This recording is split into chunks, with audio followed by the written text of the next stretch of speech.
Eliminate tartar and whiten your teeth in 15 minutes with this recipe that a dentist will never tell you. I think we all know that dental cleaning is a fundamental part of our day-to-day life. Our teeth are extremely important. That is why we must give them proper maintenance and enjoy healthy and strong teeth.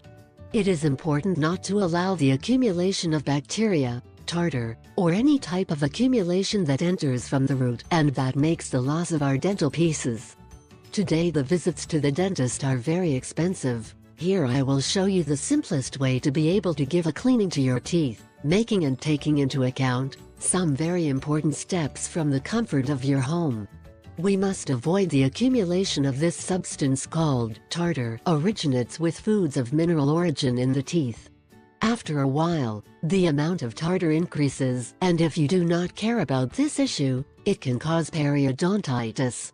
In order to remove that awful tartar, you will need 1 tablespoon of baking soda, 2 1/2 cup of hydrogen peroxide, 3 1/2 teaspoon of salt, 4 warm water, 5 antiseptic mouthwash, 6 toothbrush, 7 a cup, 8 dental floss of your choice.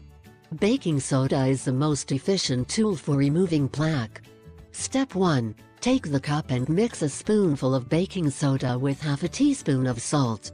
Then moisten the toothbrush with warm water and immerse it in the mixture we obtained.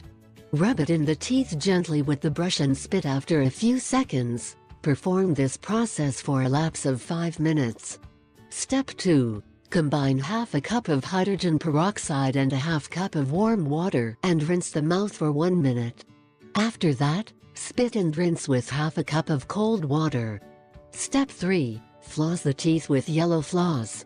You must be very careful not to scrape the gums as it can irritate and damage. Step 4. Finally, rinse your mouth with an antiseptic mouthwash. To achieve better results, preferably repeat this procedure every other day.